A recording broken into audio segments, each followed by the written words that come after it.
Support comes from the Arizona Inn, a four-diamond, family-owned historic resort hotel and restaurant on Elm Street near the U of A. Information is at arizonainn.com. Hello, everyone. I'm Jim Ninsel. We're here to talk Zona politics.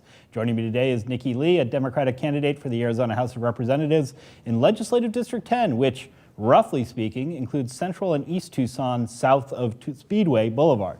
Nikki, thanks for joining me. Thanks for having me, Jim. It's great to be here. So, who are you and why are you running for the Arizona legislature? Great question. Again, my name's Nikki Lee. I'm running for the House of Representatives. I am a STEM professional, technology professional, an Air Force veteran, a mother of three. And I'm running because service is not a new or shiny concept to me. It's something I've been doing since I was 17 years old. So at 17, I joined the Air Force because I was ready to serve my country. I love this country. I wanted to be a part of something great. And I joined the military, got to travel the world, wound up here in Tucson 15 years ago, fell in love with the state, fell in love with a guy, and decided to stay here after I got out of the military. And, you know, I saw opportunity to step up and lead again and to serve again. I saw a real need, and I answered the call this time, so here I am. And this is one of the most competitive districts in the state, really. Right now it's represented by a Republican, Todd Clodfelter, and a Democrat, Kirsten Engel, in the Arizona House of Representatives for the two seats. Is this challenging to try to win a race in such a competitive district? It is. By the numbers, it's very doable. We lost the seat by a very small number, so I think we can gain the seat back by a small number. We do have a lot of great candidates that are running, so it'll be competitive in that aspect. But I think once we get through to the general, I think with the right ground game, we'll be able to take the district back. So a few weeks ago, the legislature voted overwhelmingly to extend the life of Prop 301, the dedicated sales tax for education, for another 20 years. Would you have supported that? Absolutely. Education is one of my top issues in this campaign and once I get into the legislature. And there was a cliff that we saw coming with this Prop 301 funding potentially coming to an end in 2021. So I know it was a tough decision, but they had bipartisan support, and this was $667 million that would go into Arizona schools every year, and $364 million of that goes directly to teacher salaries and into reducing class sizes, into programs for the classroom. So I don't at all think that it's the long-term solution. I think we have a lot of work to do to adequately fund education, but in terms of the short term, I'm happy that folks of us in the education community are not looking at this cliff and wondering what's going to happen. Another big education issue is this referendum coming up for the voucher bill, the Yes. expansion of these empowerment scholarship accounts. And I know that you helped lead the effort to put this on the ballot through the referendum process. So I assume that you do not support this legislation. But talk a little bit about why you're concerned about the empowerment scholarship account. Yes, so Prop 305, as it is projected to be on the ballot in November. This was the referendum of SB 1431 through Save Our Schools. Arizona is probably what most people are familiar with. And over the summer, we collected 111,540 signatures all across the state to be able to refer this to the ballot and allow voters to decide. Essentially, it takes millions of dollars out of public education and public schools and pushes it over into private for-profit schools. And at this point, being at the bottom of the barrel for per pupil spending and teacher pay, we can't afford another dime to come out of our public funding. So you want more funding for K through 12. How about higher ed? You want to see more funding on the higher education front? Yeah, I think it's critical that we are investing in our community colleges and our universities, absolutely. Kids are entering there and they're coming out and they're in a completely different workforce with automation coming, and it's really hard to tell what the future is going to hold in terms of workforce. So I think we need to invest as much in education as we can. And we also had preschool subsidies. The state used to provide, I think, $80 million a year to help parents who need to keep their kids in preschool while they go do their job. Mm-hmm. And the state has cut back on that dramatically. I think it's about $5 to $8 million a year. We still get federal money. There's first things first money from the tobacco tax that goes into that. But does the state need to step up again and provide more funding for the early childhood education? Yeah, I saw a figure through First Things First that only about 20%, I think, of kids in Pima County are in high quality pre-K. And I'm one of those fortunate folks that is able to afford to put my child in quality pre-K. And I think those are definitely critical years in terms of preparing a child for kindergarten. So I would definitely like to see additional funding go toward pre-K education. And in terms of just paying for this, the more higher education, the preschool, the K through 12, where do we find the money to be able to pay for that? Yeah, well, I am a fan of Senator Steve Farley, who's running for governor, his plan to fund education, which involves looking at the roughly $13 billion in corporate sales tax loopholes and looking at which of those could be closed. And he's on the appropriations committee, he knows the budget, so I know that he's identified certain ones that would help generate into the billions back into, we could put it directly into education. So I think we could do that without putting any more burden on the taxpayers in the process. So basically eliminate some of the loopholes that are existing out there. The sales tax loopholes for corporations, yes. And we've seen a big push nationally for new regulations on firearms. It's being led by the survivors of the Florida shooting. What kind of gun regulations do you think the state should consider? Yeah, so I am a gun-owning Democrat, as are a lot of Democrats in the state, and I grew up in rural America where guns were truly used for hunting and for sport. And some of my earliest childhood memories were going to the Masters, was a shooting tournament. My husband, however, is from Compton, California. So he has a little bit of a different experience when it comes to guns. So I have a pretty broad understanding of the spectrum of values and experiences with guns. So I can't even believe that we still have to argue to have the bump stock conversation. They have to go. If fully automatic weapons are illegal, I don't know why bump stocks are allowed. And I know that in the legislature, they voted against even beginning discussion on addressing bump stocks. So I would like to see those go away. And also what we call the gun show loophole, where the private sale does not have to be subject to a background check. I think that is a big vulnerability that we have in the state. So those are just two upfront things that I think we should start off with. And we've got about a minute left. What kind of regulations do you think the state should have for these robot cars, these automated driving cars that Uber and others are testing? Wow, only a minute to answer that question. My biggest concern with robot cars really is automation. As a tech person, a lot of the automation and job loss has come from my folks, my industry. So I always feel a sense of responsibility to be a part of the solution when it comes to how are we going to train our workforce for the future. So when I see robot cars, as much of a nerd as I am, and I love technology, I just see a big need to make sure that we're preparing for job loss as a result of automation. And that's what keeps me up at night, really. All right, we are out of time. Nikki Lee, candidate for the Arizona Legislature, House of Representatives, District 10. How can folks learn more about you? Yeah, you can go to our website, nikkileeaz.com, and everything is up there. We've got a podcast, website, social media. You can link off to all of that from there. So you haven't quit Facebook yet? Not yet. I have people that do that now, though. All right. Thank you so much. We'll be right back with Coulter Thomas, a Tucson High School student who helped organize the local March for Your Lives. March for Our Lives. Zona Politics is made possible with the generous support of the Loft Cinema, Tucson's independent movie theater. The Loft features independent foreign and documentary films, cult classics, discussions with filmmakers, and much more, including the Loft Film Fest in November. The Loft is located at 3233 East Speedway Boulevard. Showtimes can be found at loftcinema.org. Support for Zona Politics is provided by Hotel Congress in historic downtown Tucson. More information at hotelcongress.com and 622-8848. The Tucson Hispanic Chamber of Commerce serves the business community in the bilingual, bicultural region of the Arizona-Sonora border and is a proud media partner with Zona Politics. Learn more at TucsonHispanicChamber.org.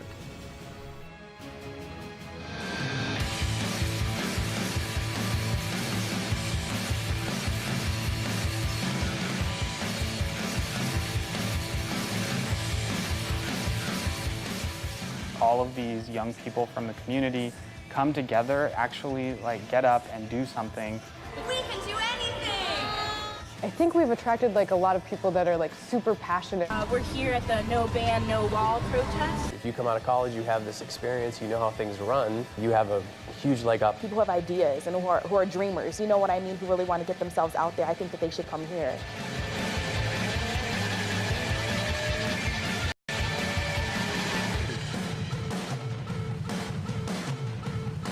My next guest is Coulter Thomas, a Tucson High student who helped organize the local March for Our Lives demonstration and who then traveled to Washington, D.C. to march in the national demonstration. Coulter, welcome to Zona Politics. Thank you for having me. So you organized here and Yes. then you ended up going to D.C. What was that experience like when you got there, and why did you want to be there? Yeah, so I bought my tickets for DC before I became a part of Tucson's March, so that's how that happened. But DC was honestly one of the most amazing experiences I've ever had. The speakers that the Parkland students had organized were phenomenal. They were from all across the country, like all walks of life, and they all had something amazing to say. And it was just so powerful to be a part of that group, and everybody was there together for the same reason, for change. It was really amazing. What got you engaged on this topic in the first place?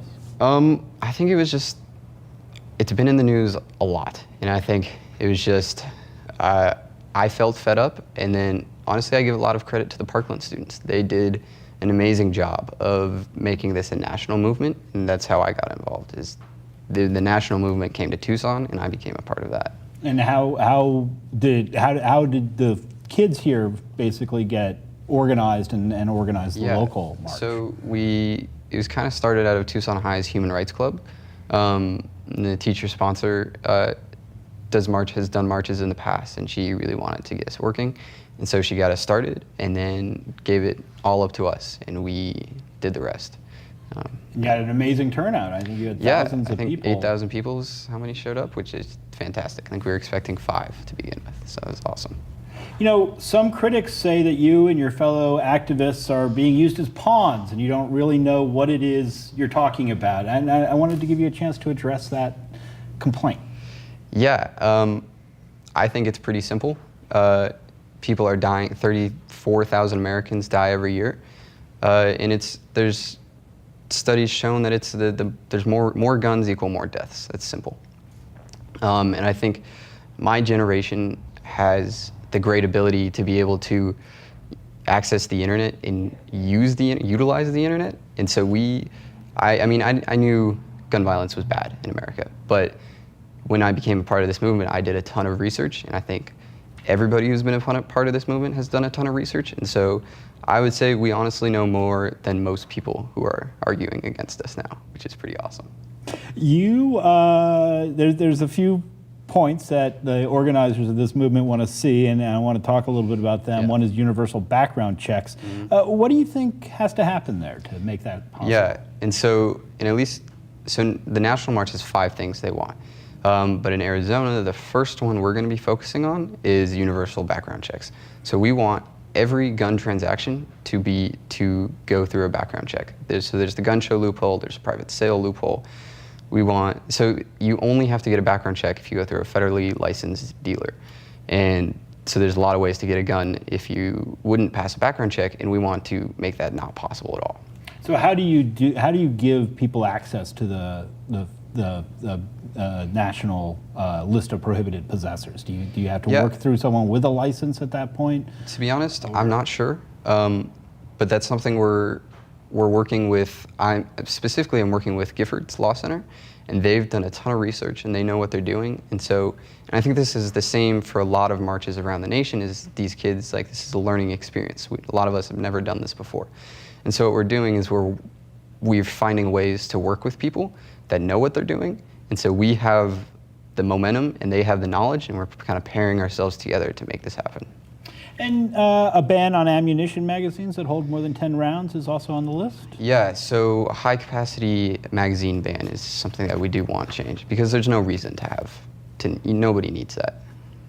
And the ATF given more power to be able to keep records and basically enforce the law. Yeah, the ATF is basically working with one hand tied behind their back right now. They don't even have all of their records digitized. They are not a modern department at all, and we want that to change so that they can really do a much better job of regulating firearms. And Congress has already moved on one of the demands, which is to allow the Centers for Disease Control to study gun violence. Is that a win at this point? I think it is. It's a step in the right direction. It's not, I think, so it's a step in the right direction, but it's not what we want. We want the universal background checks will make a huge difference.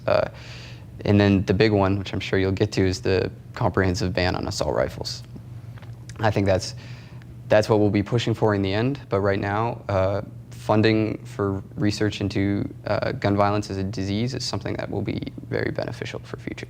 Right, that was the last thing on the list, which is the ban on assault weapons. And, Yeah. and why do you think, what kind of guns are you talking about when you talk about assault weapons? So assault weapons are really, we're thinking anything that is not used for hunting, or maybe self-defense, or anything that kind of came from war. The AR-15 is what we see most common, is what we want banned. But really, weapons that have no purpose in the hands of citizens. Like, they are not proper home defense, and they are not self-defense weapons. So that's what we're looking for. And high-capacity magazines as well. Right, on the that's list. typically part of the assault weapon and weapons of war that have came into civilian hands. And you mentioned you're with the Human Rights Club at the Tucson High. What else are you engaged with over there? So actually today, it's the Red for Ed, supporting teachers to get a pay raise, because I don't think they're not even at pre-recession levels. So in another, we're just, anything that comes up, we want to be a part of, and we want to help, is what we're working towards. How did you what was it that made you want to join the Human Rights Club at Tucson High? For me, I felt like it was time to take responsibility to take steps towards the actions, towards change that I wanted to see, rather than just expecting other people to do it. And I felt the Human Rights Club was a great first step. How have you reacted to the election of Donald Trump? Well, I think I don't support him, and I don't support anything really that he proposes. I think he can do a good job if he tries to, but I think I think he lied to a lot of his supporters. All right, we're going to leave it there. Thank you so much, Coulter Thomas, coming in and talking to us about what's going on with the March for Our Lives, the gun violence, anti-gun violence movement that you're a big part of. And we will be right back with J.P. Martin, a candidate for the Arizona House of Representatives in Legislative District 9.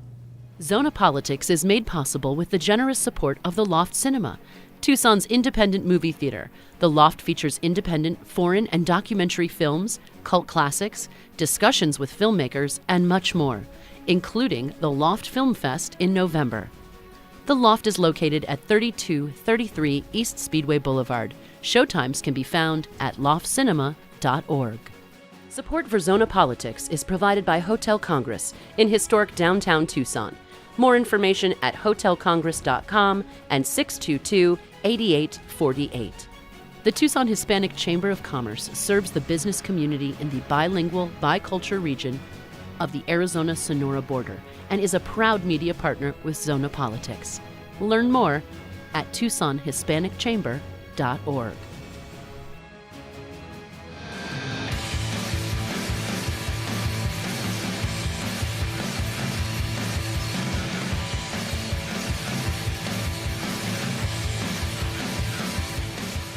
All of these young people from the community come together, actually get up and do something. We can do anything! I think we've attracted a lot of people that are super passionate. We're here at the No Ban, No Wall protest. If you come out of college, you have this experience, you know how things run, you have a huge leg up. People who have ideas and who are dreamers, you know what I mean, who really want to get themselves out there, I think that they should come here.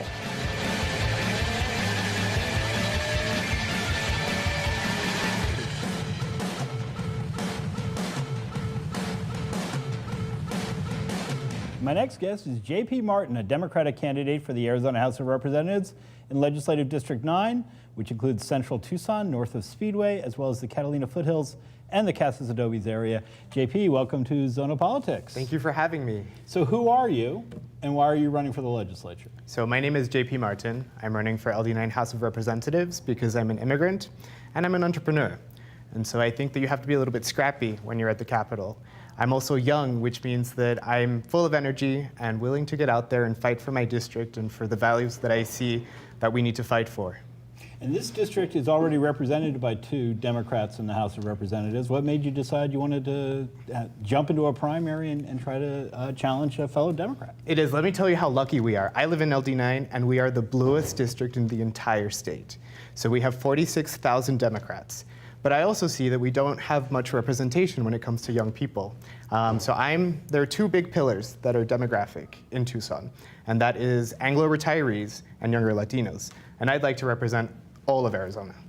And a few weeks ago, the legislature voted overwhelmingly to extend the life of that Prop 301 education sales tax rather than ask voters to do it down the line. Your thoughts, would you have supported that? I think that the reauthorization is a good step. I still think that we need to see more action from the governor, perhaps in Prop 456. I would have personally extended it from 0.6 to 1 cent. That would have given us about $400 million more to play with. I think it's important to look at teacher pay and early childhood education, and I think we could have paid for both of those programs had we made it 1 cent. In early childhood education, we talked about this earlier with Nikki Lee, one of your fellow Democratic candidates, a different district, but someone else running for the legislature. And your thoughts on the importance of early childhood education? So it's critically important. I believe in P through 20, so all the way up to the highest levels, but we need to give each grade the importance they deserve. The formative stages between ages 0 and 5 are the most critical, and I think that reading and sending kids to good, high-quality pre-K is important. I'd like to see them at least at a 3, 4, or 5 quality star pre-K, and I think that we can do that. Tempe has done an amazing job with their pilot program, and seeing it scale up is a goal that I have when I'm elected to the House. And I'll ask you the same question I asked Nikki. Where do you find the money for more K through 12, more higher ed, and more preschool? For sure. So I lived through the cuts in the university in the economic downturn, and that austerity was really tough. But I think that we've had a $200 million surplus this year that we didn't expect to have. And we keep putting it in the rainy day fund, but we need to look at more creative and innovative ways of using our spending power that will allow us to reallocate funds to institutions that we've starved over the past 6 years. And what about transportation? Every time I drive to Phoenix, we have these stretches of 2-lane highway that we have to go through. Obviously, streets across the state need help, infrastructure issues. Do we need to raise the gas tax to fund more transportation? Is there another funding mechanism that you think needs to come into play, or do we need to allocate our existing funds? Your thoughts on funding transportation? Yeah, so let me tell you a little bit about what I know. I crossed the state on a bicycle over the summer. All the way from the very top east all the way out through Globe. And I went through Phoenix.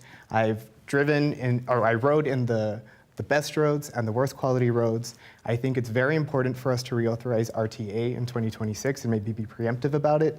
I also think that keeping autonomous cars in mind when we do urban planning is going to be important as well. I'd like to see us readapt our parking lots. I'd like us to think about what it looks like from the government side. Do we need to aid autonomous vehicles by implementing sensors into our roads and highways so that they operate better?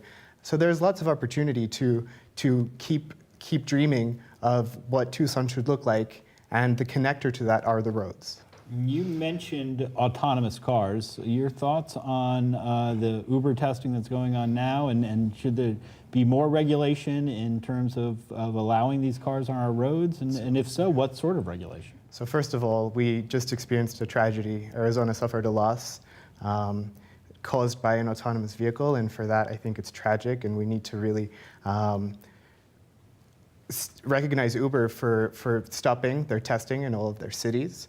I think that we need to work more collaboratively instead of secretly, and try and really implement a good strategy for being the #1 state that has autonomous vehicles running. And we've heard a lot about criminal justice reform lately. What do you think the state should be doing on that front? So we have 42,000 prisoners in the state, and 60% of them are under 40. And that to me is a shocking figure. We need to figure out how to be able to reintegrate them, how to give them economic independence. And it's very important to criminal justice to be serving kids as well. Sometimes we double enroll them in the Department of Juvenile Corrections and the Department of Child Safety. And so maybe providing wraparound services by collapsing those two organizations would be a good legislative way to take care of more kids and not double dip into the system. And do we need to look at mandatory sentencing laws and I think maybe that's critical, yes. start working towards eliminating those or ratcheting them back? I know that minimum mandatory sentencing laws were put in place for having parity and justice in our court system, but I think that they were good bumper lanes. Now, I believe that judges are willing to proceed with fairness in mind, and I hope that we can achieve that because some of them are entirely too long. We've seen a big push nationally for new regulations on firearms ever since the Florida mass shooting. What kind of gun regulations do you think the state ought to have? So we see 33,000 Americans being killed every year by gun violence, and I think that's tragic. I think enhanced background checks are the first step that we need to do in order to rein in this tragedy. What we can do as a state as well is to make the legislature allow us to smelt our weapons when we confiscate them instead of putting them back on the market. One of my platforms is fighting against the preemption that the legislature has. Last year, a representative actually prohibited us from using the blockchain to track the sale and distribution of weapons to make it harder for us to understand how crimes happen. What's this thing? So this is me being tech fancy, tech forward. I'm an early adopter. I'm an entrepreneur by heart. And so this is what I've used to collect low dollar donations. It's super easy, even you could do it.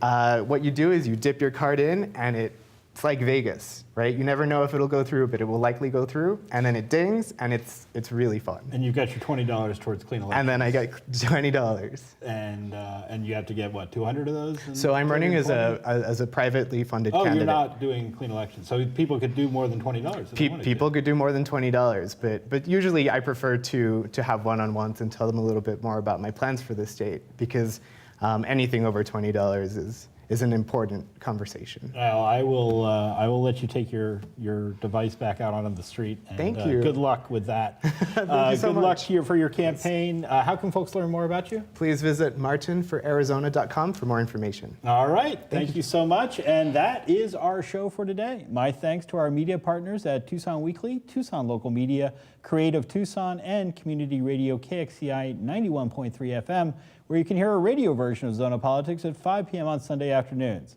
If you missed any part of today's show, you can find an episode at zonapolitics.com. Be sure to follow us on Facebook. I'm Jim Ninsel. Thanks for watching. We'll see you next time. Zona Politics is hosted by Tucson Weekly senior writer Jim Ninsel. The program is produced by Jennifer Powers Murphy and Danny Vinnick and edited by Jim Rundle. Special thanks to KXCI, Tucson Weekly, Brink Creative Digital, and all supporters who provide crucial funding for the program. Learn more about Zona Politics at zonapolitics.com and be sure to follow us on Facebook and Twitter.